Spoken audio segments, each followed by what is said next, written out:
अस्सलाम वालेकुम, मैं हूँ तहमीना शेख। 18 जुलाई की रात 11 बजे फहाशी के अड्डे पर हरामकारी की गर्ज से एक लड़का जाता है। फहाशी के अड्डे पर जो लड़की बैठी हुई है धंधा करने के लिए, वो लड़की इस लड़के के पांव पड़ जाती है, तरले मिन्नत और समाजित करने लगती है, दोनों हाथ जोड़ के एक ही रिक्वेस्ट करती है बार बार, मेरा एक छोटा सा काम कर दो, मेरा एक छोटा सा काम कर दो। लड़का पूछता है क्या काम है भाई? ये मेरा एक खत है, इसे पहुंचा दो, मैं एड्रेस बताती हूँ। तुमसे पहले जितने भी आदमी आए हैं तमाम की मिन्नतें की हैं, तरले किए हैं, कोई आदमी मेरी बातें नहीं सुनता। कोई मेरी बात सुन के मुझ पर हंसने लगता है, कोई खत पकड़ के वही मरोड़ के फेंक देता है, कोई सुनता है और उसके बाद कहता है जिस काम के लिए यहाँ बैठी हो वो काम करो। कहती तुम्हें तुम्हारी माँ का वास्ता है, अपनी माँ के सदके मेरा खत पहुंचा दो। लड़का कहता है चलो ठीक है। लड़का खत पकड़ता है, एड्रेस नोट करता है, जेब में डाल लेता है और उसके बाद जिस मकसद के लिए वो इस अड्डे पर आया था वो मकसद किया पूरा और चला गया। अब जनाब अगले दिन एक बहुत बड़ा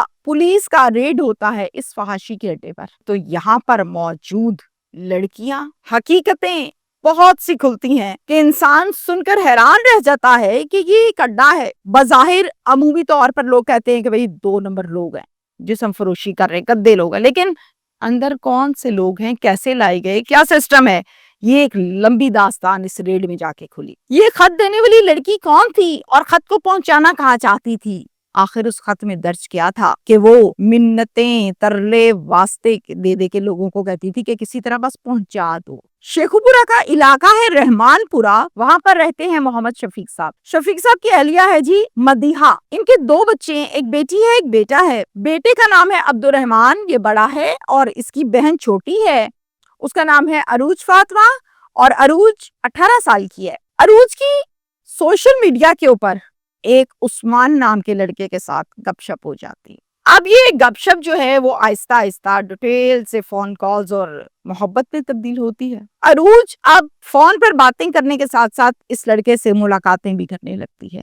घर पर सहेली का कह के चले जाती है मुलाकातें करने। उस्मान जब भी मिलने आता व्हाइट कलर का कॉटन का सूट और एक साफ सुथरी सी गाड़ी में आता और अरूज को मिलकर चला जाता। अब ऐसा लगता था दिखने में कि उस्मान कोई खाते पीते घर का लड़का है, शलवार कमीज कॉटन की, साफ सुथरी जूती, परफ्यूम, गाड़ी। तो अरूज को ये लगा के बड़ा ही अच्छा लड़का है भाई, जिसके साथ मुझे मोहब्बत हो गई है। एक दिन अरूज रात 9 बजे घर आई। असल में ये करके आई थी मुलाकात। आगे बैठा हुआ था बाप और भाई। दोनों ने पूछा अरूज ये कौन सा टाइम है घर आने का, कहाँ से आ रही हो? अरूज कहती है मेरी सहेली निमरा उसके घर से आ रही हूँ, और जाते हुए मामा से पूछ के उनको बता के गई थी कि आज थोड़ा सा टाइम ज्यादा लग जाएगा। ठा थप्पड़ मुंह पर बाप का, मेरी बात हो गई है तुम्हारी सहेली निमरा से, तुम वहां से नहीं आ रही, तुम कहीं और से आ रही हो, तुम तो उसके घर ही नहीं गई। इस दफा तुमने चालाकी जो है ना वो पूरी नहीं खेली, तुम्हारा राज खुल गया है। हर दफा तुम पागल बना के चले जाती हो, बताओ कहाँ से आ रही हो? उरूज चूंकि जोरदार थप्पड़ खा चुकी है, उरूज कहती है कि मैं बताती हूँ, मैं उस्मान से मिलकर आ रही हूँ। उस्मान मेरा दोस्त है,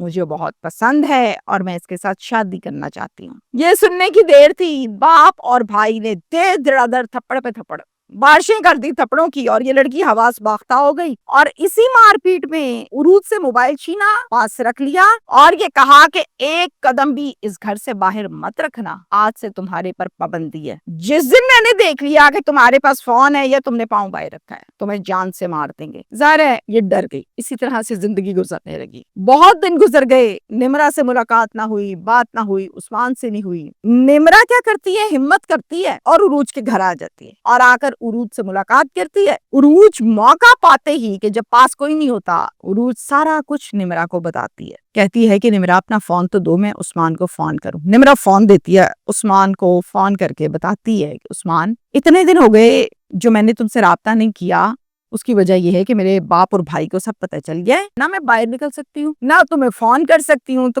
करूँ क्या? तो उस्मान कहता है चलो फिर घर से भाग जाते हैं। कहती ठीक है मैं एग्री हूँ, मैं भाग जाऊंगी तुम्हारे साथ। रात के 3 बजे उसी दिन रात के 3 बजे अरूज अपने घर से भाग जाती है उस्मान के साथ और सुबह होते ही अदालत चले जाते हैं, कोर्ट मैरिज कर लेते हैं। कोर्ट मैरिज करने के बाद जब अदालत से बाहर आते हैं तो उस्मान से ये कहती है कि चलो उस्मान आप घर चलते हैं तुम्हारे। उस्मान कहता है बिल्कुल मैं तुम्हें अपने घर लेकर जाऊंगा, लेकिन इस टाइम नहीं मैं तुम्हें लेके जा सकता, मेरे वालिदैन को पता ही नहीं है कि मैंने तुमसे शादी कर लिया, वो अचानक से तो एग्री भी नहीं होंगे और तुम्हें एक्सेप्ट भी नहीं करेंगे, तो अभी इस टाइम वहां जाना मुनासिब नहीं। हाँ मैं मना लूं, बता दूं, फिर जरूर चलेंगे। मेरी बहन है नशेमन के इलाके में, वहां पर वो अपने शौहर के साथ रहती है, उसका घर है, सबा नाम है, मेरी बहुत अंडरस्टैंडिंग है सबा के साथ, हम सबा के पास चलते हैं, मैं उसको बता भी दूंगा, कुछ दिन वहीं पे रहेंगे और सबा को मनाऊंगा, सबा और मैं फिर मिलकर पेरेंट्स को बता देंगे तो ठीक हो जाएंगे हालात। कहती ठीक है। अब ये स्टोरी यहाँ की है। पीछे रूज के घर की स्टोरी ये है कि बाप और भाई सुबह उठे, देखा कि रूज तो अपने कमरे में ही नहीं है, पूरा घर देखा, बेटी गायब। पता तो उनको था कि उस्मान के साथ अंडरस्टैंडिंग में है, लिंक्स में है, पाबंदी लगाई हुई है आजकल। फौरन अपने मुतल्लिका police station housing colony Shekhupura में जाते हैं, SHO को सब बताते हैं, मुकदमा दर्ज करवाते हैं अपनी बेटी उरूज के अगवा का। पुलिस अपनी तफ्तीश का आगाज करती है तो पता चलता है कि अगवा शगवा कोई नहीं, लड़की ने घर से भागकर अपनी मर्जी से अदालत में कोर्ट मैरिज कर दी है। जिस लड़के से की है उसका नाम उस्मान है। पुलिस उस्मान को ट्रेस करने के बाद आमने सामने बिठाकर उस्मान से ये कहती है कि तुमने लव मैरिज की, कोर्ट मैरिज की, तुम्हारी मर्जी, तुम्हारा इख्तियार, हमें इस पर कोई एतराज नहीं है, हमारे पास अगवा का पर्चा है, तुम अपनी बीवी से अदालत में एक बयान दिलवा दो कि उसने अपनी मर्जी से निकाह किया है, वो अगवा नहीं है, ये कानूनी कार्रवाई है, जरूरी है, ये करवा दो, हमारी तरफ से भाई तुम फारिग हो, हमें कोई मसला नहीं। उस्मान कहता है ठीक है, मुझे भी कोई एतराज नहीं है। उस्मान अपनी बीवी को लाता है, 164 के बयान दिलवाता है। 164 का बयान की डिटेल्स तो आप सभी जानते हैं, लेकिन मुख्तसरन मैं आपको बताऊं, जिसमें ये कहा जाता है कि मैं अपनी मर्जी से इस आदमी के साथ आई हूँ, अपनी मर्जी से निकाह किया है, मेरे साथ कोई जबरन नहीं, कोई जबरदस्ती नहीं कर रहा, मैं बालिग हूँ। ये बयान जब बाप और बेटा सुनते हैं तो कहते हैं अरूज आज तुम हमारे लिए और हम तुम्हारे लिए मर गए, हमारी मौत पर भी ना आना और तुम मर भी गई तो हम नहीं आएंगे। बयान के बाद FIR खारिज हो गई, थाने का काम खत्म। उस्मान अपनी बीवी को लेकर अपनी बहन सबा के घर जाता है, नशेमन में जहाँ वो रहती है। एक माह तो गुजर गया, अच्छा बेहतरीन, और फिर सबा एक दिन उरूज को ये कहती है कि देखो बहुत देर हो गई तुम्हें बैठ के खाते हुए, अब ऐसे है अरूज के तुम जिस्म फरोशी शुरू करो, अच्छे पैसे बन जाएंगे और तुम आसानी से सरवाइव भी कर लोगे।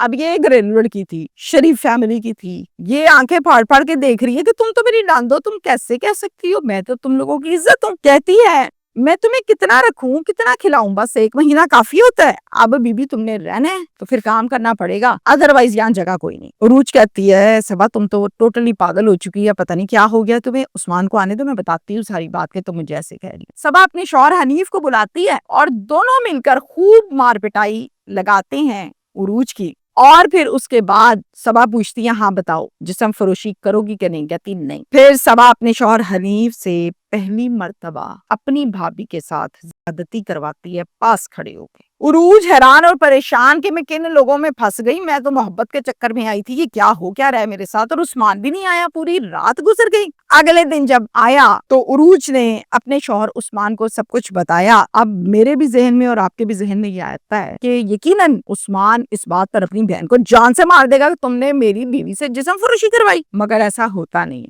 मामला कुछ और होता है। उस्मान आगे से क्या कहता है? उस्मान कहता है अरूज ठीक ही तो कहती है मेरी बहन, अगर हनीफ ने तुम्हारे साथ ज्यादती कर भी दी है तो फिर क्या हो गया, अब यही काम तो तुम्हें करना है, अड्डे पे बैठ के। देखो 1 महीना हो गया है बैठ के खाते, बस काफी हो गया है, अब मजीद बैठ के कैसे खिलाए सबा, जरा सुनते जाएं हो क्या रहा है। मैं अपने घर वालों को बताने की कोशिश करता हूँ, मना रहा हूँ, लेकिन वो भी नहीं मान रहे। इधर से तुमने सबा से भी बिगाड़ लिया है, तो मुझे बताओ मैं तुम्हें लेकर जाऊं तो कहाँ लेकर जाऊं। उरूज हक्की बक्की कि ये हो क्या रहा है मेरे साथ, मैं तो मोहब्बत के चक्कर में आई थी। कहती मैं जा रही हूँ, मैंने तुम्हारे साथ रहना ही नहीं है, पता नहीं किस किस्म के लोगों में मैं फंस गई हूँ। उस्मान बाजू पकड़ता है और उसे कहता है बीबी बैठ जाओ इधर, जोर से दबका मारता है और 2-4 थप्पड़ इसके मुंह पे जोरदार रसीद करता है। लड़की फिर हक्की बक्की, आज के बाद घर से बाहर कदम नहीं रखना, ना तुम किसी को फोन करोगी, जो भी आदमी यहाँ आएगा اس کے ساتھ تم دھندا کرو گی، جو پیسے ملیں گے وہ تمہارے اور ہمارے۔ تب جا کے عروج کو سمجھ آئی کہ یہ پیار محبت کوئی نہیں تھا، میں تو پھنس گئی ہوں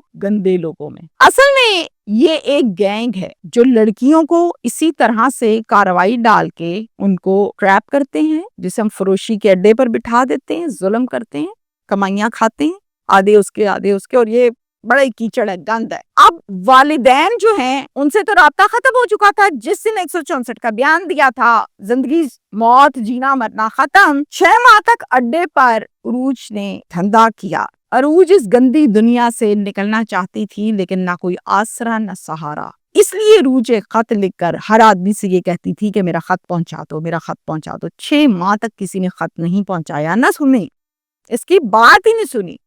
اور 6 ماہ کے بعد ایک آدمی ایسا تھا جس کو ماں کا واسطہ دیا تو وہ مان گیا۔ اب میں آپ کو بتاؤں کہ عروج یہ خط پہنچانا کہاں چاہتی تھی، وہ کون لوگ تھے اور اس خط میں لکھا کیا تھا۔ خط میں عروج نے 164 کے بیان سے لے کر اس 6 ماہ کے دھندے کی ساری تفصیلات درج کی تھیں اور بتایا تھا کہ مجھ پر بیت کیا رہی ہے، میں کہاں ہوں، کس حال میں ہوں۔ اب اس لڑکے کو عروج نے بتایا کہ تم رحمان پورہ جانا، وہاں پر رہتے ہیں ایک محمد شفیق صاحب، اس رنگ کا گھر کا دروازہ ہے، وہ میرے والد صاحب ہیں، وہ میرے باپ کا گھر ہے، ان کو جا کے بس یہ خط پکڑا دینا، تمہارا احسان ہوگا، تمہیں تمہاری ماں کا واسطہ ہے۔ اور وہ مان گیا۔ اگلے دن یہ کسٹمر رحمان پورہ محمد شفیق کے دروازے پر جا کر دروازہ کھٹکھٹاتا ہے، اندر سے وہ باہر آتے ہیں اور کہتے ہیں یہ آپ کے لیے خط ہے۔ شفیق صاحب کہتے ہیں کون سا خط ہے بھائی، کہاں سے آئے ہو، کیا لکھا ہے، کس نے بھیجا؟ کہتے ہیں میں نہیں پڑھنا چاہتا ان چکروں میں، پکڑیں خط اور میری جان چھوڑے، میرا اتنا ہی کام تھا۔ باپ اور بھائی اس خط کو کھولتے ہیں اور پڑھنے لگتے ہیں۔ جیسے جیسے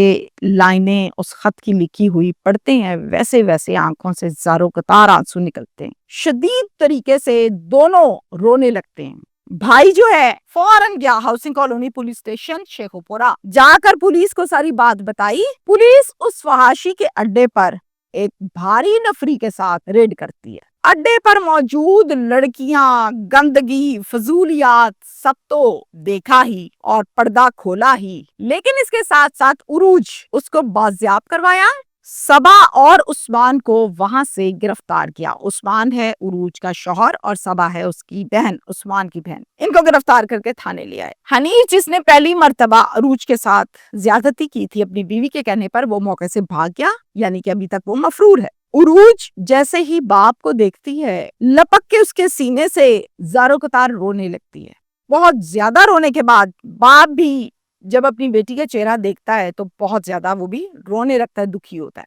پولیس کی تفتیش یہ بتاتی ہے کہ یہ ایک گینگ ہے، ایک بیوٹی سیلون کی آڑ میں ایک فحاشی کا اڈا چلایا جا رہا ہے صبا کی جانب سے۔ عروج کوئی پہلی لڑکی نہیں تھی جس کو اس طرح سے ٹریپ کر کے یہاں پر لایا گیا تھا، ایسی ان گنت لڑکیاں یہاں آ چکی، استعمال ہو چکی اور کھڈے لائن لگ چکی۔ اس کیس کے حوالے سے میرا آپ تمام لوگوں کو میسج یہ ہے کہ پیاری بہنوں، بیٹیوں، معصوم لڑکیوں، یہ جو لڑکے کاٹن کا سوٹ پہن کے گاڑی میں آتے ہیں، اے سی لگا کے، پرفیوم لگا کے کہ ہم تم سے محبت کرتے ہیں، در حقیقت وہ ایک کسٹمر ہوتے ہیں آپ کے جسم کے۔ آپ پیار محبت کے جال میں پھنس کر اس کے پاس جاتی ہیں، یا تو وہ گاڑی میں بھگا لیتا ہے، آپ کو اغوا کر لیتا ہے، جا کے کسی اڈے پہ بٹھا دیتا ہے، یا پھر نکاح کر کے تسلی کر کے آپ کو یقین آ جاتا ہے کہ نکاح ہو گیا، میں تو اس کی عزت ہوں، لیکن حقیقت میں عزت شزت کا نام تو ان کو سنا ہوتا ہے، لیکن حقیقت نہیں پتا ہوتی۔ وہ آپ سے اڈے پہ جا کے فحاشی کرواتے ہیں۔ بے شمار لڑکیاں داتا دربار سے گھروں سے بھاگ کے آئی ہوئی، پریشان،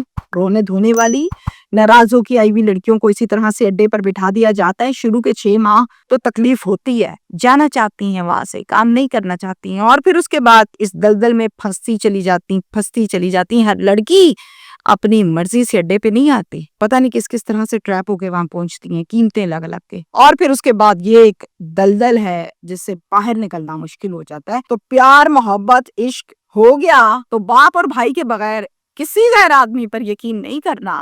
وہ آپ کے محافظ ہو سکتے ہیں، باہر کا آدمی آپ کا محافظ نہیں ہو سکتا۔ شکریہ۔